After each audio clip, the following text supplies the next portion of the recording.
Well, today, Kawhi Leonard is being that fun guy that we always were hoping to see. He's making headlines, but not for the right reasons.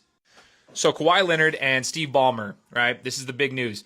Ballmer, owner of the Clippers, allegedly paid Kawhi Leonard $28 million for a no-show job. That was completely separate from basketball. It was for a company that he started called Aspiration.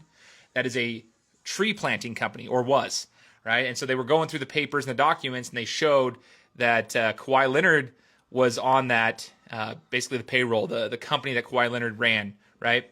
And that $28 million was what was paid between the years of 2022 and 2025 on the contract. But why is this a big deal? Well, here's the deal.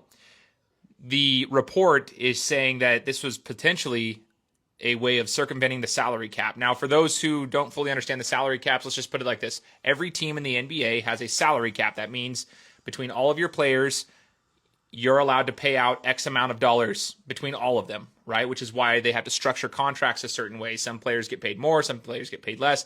They structure them in certain ways. And if you exceed the salary cap, then there is fines, right? Which you go into the luxury tax, which is a fine essentially that you pay if you exceed the salary cap, depending on how far you go over, and that is dispersed amongst the league.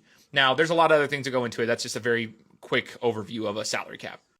What the report is showing, though, is that it's potentially like this was a potential move to get away from that. So being able to pay Kawhi Leonard a very good amount of money while not getting hit in the salary cap because it had nothing to do with basketball.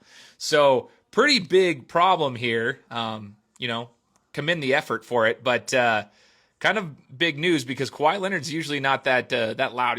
He's really not the fun guy that he says he is, right?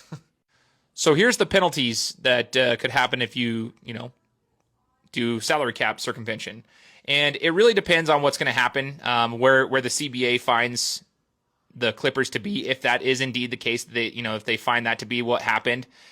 You can read it on CBS Sports. There's a ton of different people talking about this specific subject, but my gosh, what an interesting thing. I didn't even catch this today. I was working all day, and a friend of mine from work came up to me and asked, like, have you been paying attention to the Kawhi Leonard stuff? And I'm like, wow, dude, what's going on?